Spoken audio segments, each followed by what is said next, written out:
Hi guys, good morning. Today's book that I'll be flipping through is called A History of Underground Comics. It's by Mark James Estren. This is a pretty old book. It's one that I picked up in Tokyo a couple of months ago. It does include the work of Robert Crumb, Gilbert Shelton, S. Clay Wilson, Richard Corben, as well as Spain and others, Rick Griffin. Okay. It does contain a lot of nudity, and as I was flipping through this book, I noticed that the binding had come loose. Lucky for me, I do have this, which is called. It says, I know it says Honnori. I can't read the first kanji, but it's basically glue to help bind books. This book was a little bit expensive. It did cost me 6,500. But I purchased it because it includes a lot of work by artists from Zap Comics. And I mean, if you try to buy the collected Zap Comics, at least hardcover edition, that's incredibly expensive. So I thought this was a good way to have some of that work. However, I think now there's a new edition, a paperback edition of Zap Comics, which costs about 20,000 yen or about $200. So I'm very tempted to purchase that.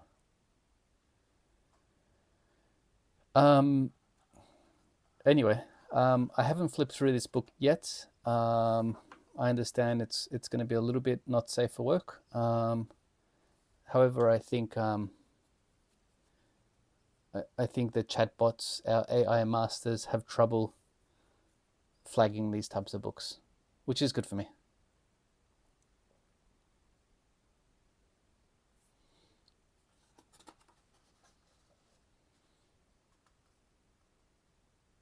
And I forgot to mention, this book is published in 1974. Quite an old book. Almost 50 years old. So some of the pages are a bit stained.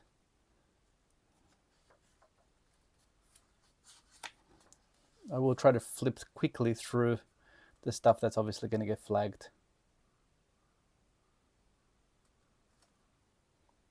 And I'll have to apologize in advance. Some of these panels will be quite small. So maybe quite difficult for you to actually see the entirety of the book. However, hopefully it gives you a good understanding of what the book is, so that if you find it online or if you find it, at least you'll be familiar with the book. Chapter 1 says an attempt at definition.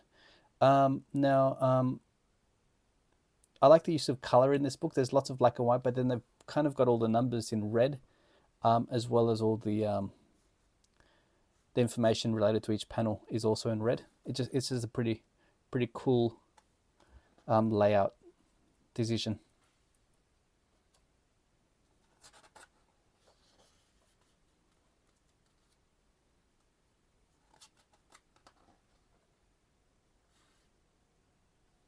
Lots of Robert Crumb, lots of Bill Griffith, Gilbert Shelton, Spain. I am really tempted to buy the complete Zap Comics. Yeah, although it's about $200.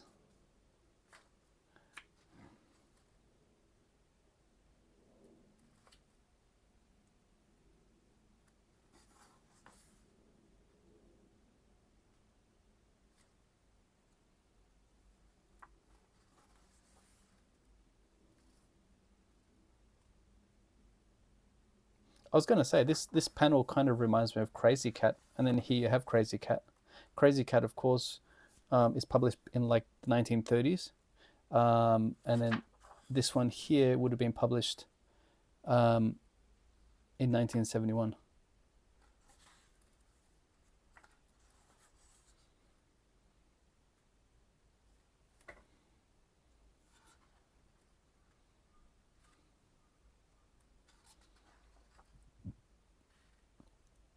I haven't had a chance of looking at this book quite yet, so this is the first chance for me to spend some time with this book as well.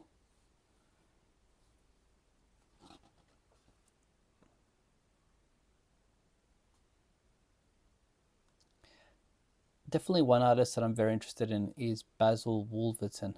Um, um, he just he has these pretty interesting panels as well. Um, I did see like a huge book of his, but it was so massive. It was incredibly large, and it was about 10,000 yen, which I mean, it's considering the size of the book and the availability, it was a good price, but I just had to be realistic and say that I was never going to sit down and kind of turn the pages of this massive book. I mean, it was like two A3 pages put together, basically. I mean, it was massive. There was no way I was going to actually sit down and enjoy it, I think. So I didn't buy it. And I don't regret it either. This is Robert Crumb, and it says here that on the right is Joel Beck. I'm not familiar with him at all. It says Pro Junior Comics. Robert and Charles Crumb, Zap Comics number 5 here. J. Lynch, Teenage Horizons of Shangri-La.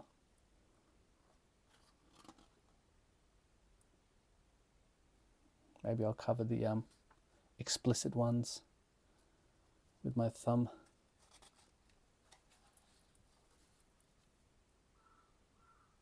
Wally Wood. I will definitely have to save this book, because as I lay it like this, I can kind of hear the binding start to fall apart, which is a little bit scary and frustrating.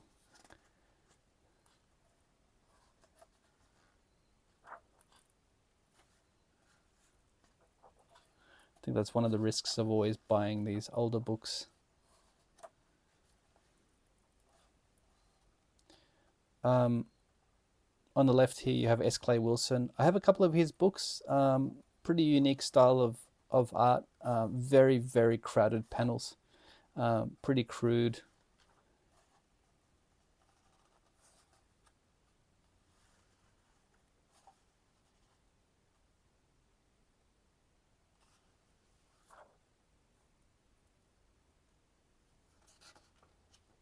This is where the binding has started to loosen.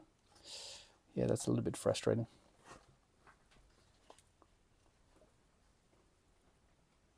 I've seen this one before. John Thompson. Sorry, Victor Moscoso.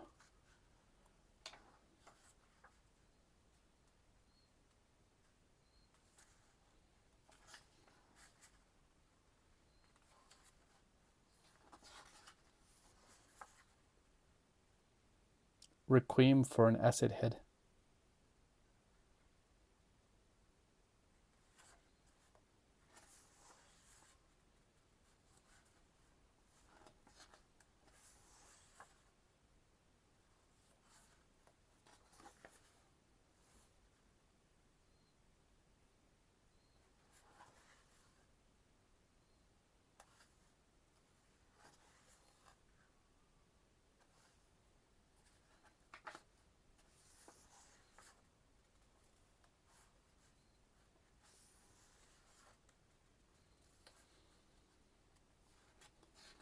Sorry, but the binding in this book makes it incredibly difficult to open it fully. But hopefully you can get a gist of what this book is. Another guy I like is Kim Deitch. I love the way he draws. I don't have many of his books. They can be a little bit expensive to buy at times. Art Spiegelman. There's a great Art Spiegelman documentary if you haven't seen it. I think it's by, is it PBS maybe?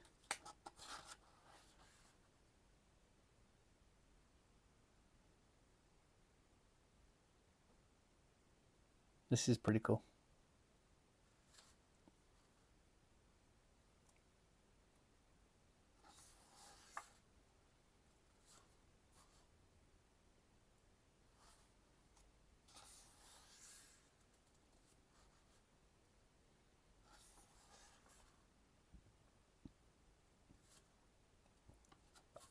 Richard Corben up here. I do like Richard Corben's faces. They're very, very, very unique.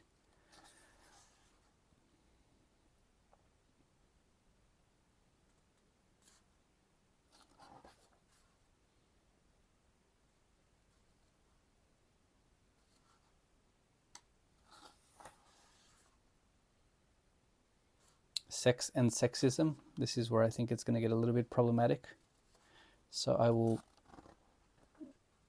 perhaps move a little bit more quickly through these pages. This is S. Clay Wilson again. Yeah, I'm not going to attempt to go through S. Clay Wilson's books because they are quite crude.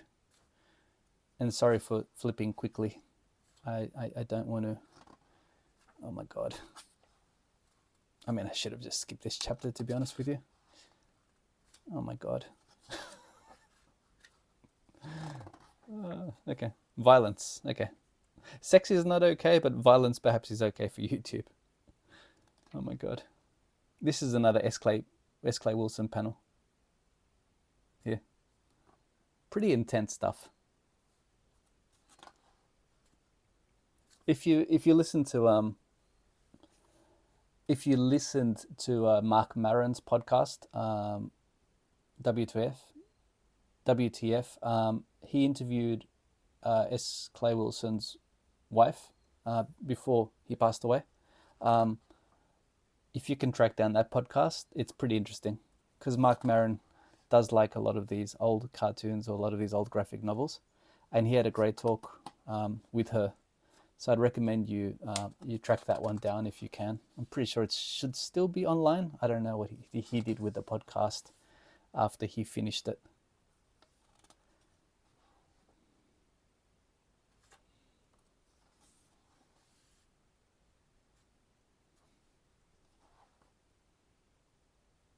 Jim Osborne. Here's Richard Corben again.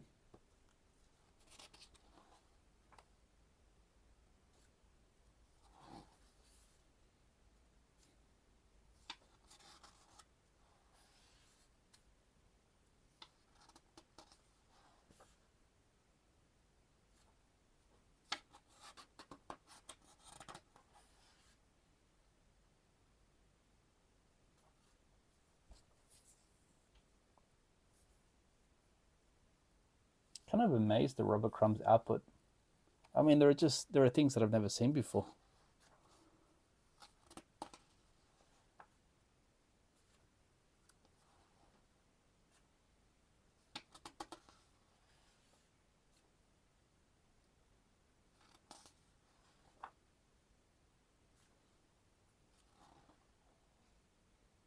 This is Spain. I've heard of his name. I mean, obviously with a name like Spain, it's pretty unique. I have never bought one of his comics, and I haven't read any of them. But the name, I like the name Spain. I wonder where that comes from.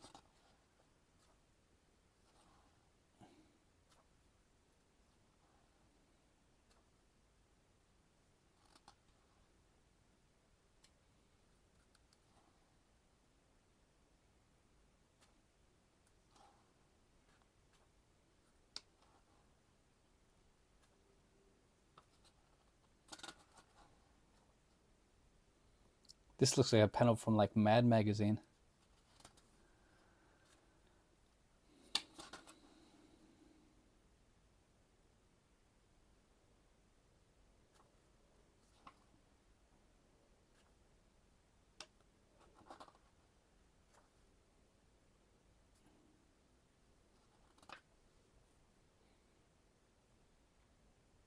I think when you look at a lot of these old comics, you have to think about the context, right? I mean, this is the early 1970s, perhaps around the time of Vietnam.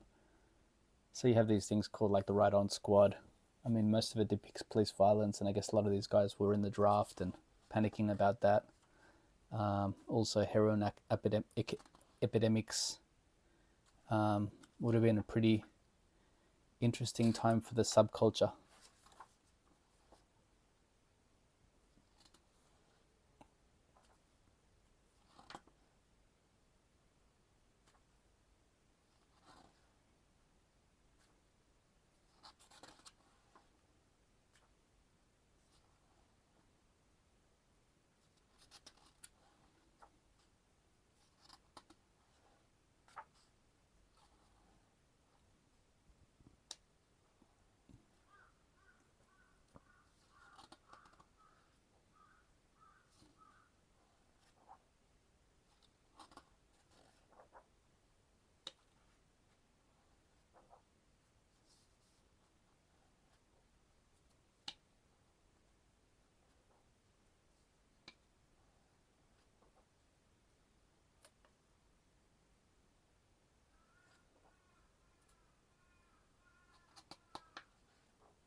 This one's pretty intense. This is another Richard Corben. Oh God.